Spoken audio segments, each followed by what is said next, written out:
For today's video guys, hulaan nyo kung nasan kami. Pinakala mo, nasa ibang bansa kami. Nagkakamali kayo guys, binondo lang to. Biglang soulput itong nakabike. Sabi ko nga kay Habi, palit na siya ng motor. Tanong niya bakit? Ikaw pa naman makina ang gamit mo. Tapos yung nakabike pa lang. Uunahan ka, pakit ng tulay. Ay sana naglakad na lang tayo. Tingnan nyo guys, niyayabangan pa kami. Sinisilip-silip pa kami kung aabot kami sa kanya. Kala mo hindi ka mapapagod Tignan mo ngayon. Yan, napagod ka na no. Ang tulay na to, papunta ng Intramuros. Manila Cathedral, Immigration. Pero ang pupuntahan po namin ngayon, ang sikat na pasyalan na bagong gawa dito sa Maynila. Maganda rin mag-picture-picture sa tulay na to. Magaganda ang view. Ang ganda tingnan, pang tourist attraction. Magaganda ang view sa paligid. Hihinto sana kami para mag-picture-picture. Kaso mukhang bawal. May pulis na kabantay. Mukhang bawal nakaparada ang motor. Kasi wala kami nakikita sa paligid na mga sasakyan. Dati kasi hindi masyadong mahigpit. Hindi na rin kami huminto. Baka kasi bawal. At yun na nga guys. Papunta na kami sa aming location papuntang pasyalan. Sa pagbaba po ng tulay, kapansin-pansin agad ang building na to. Abandonado na. Dadaanan po namin ngayon ang immigration. Dito po yung way papunta dun sa sikat na pasyalan. Finally guys, nakarating din tayo. Dito na nga po ang location ng papasyalan natin.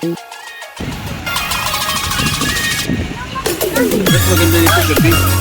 Kaya nga Gabi pumunta. Parang init ka ba? Jacket ka. Sabi ko dapat nag-init. Ano sa? Kapalinis.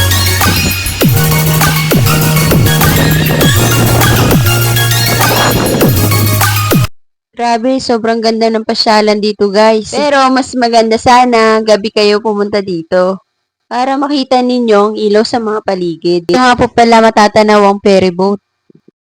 At mapapansin nyo dyan, ang kalinisan ng ilog. Medyo mainit pa nga po nung mga oras na yan. Dahil mga around 2 o'clock or 3 o'clock kami nakarating dyan. Kaya mapapansin nyo dyan sa video na yan, sobrang init.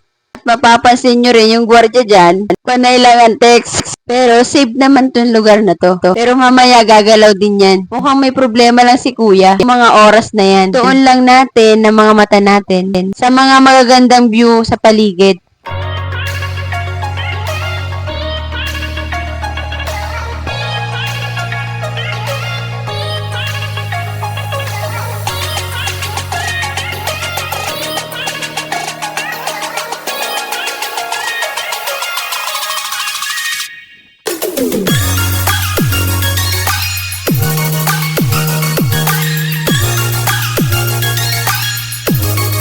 Dito nga po guys, sa bandang likuran, mapapansin at makikita, matatanaw ninyo ang nasunog na post office.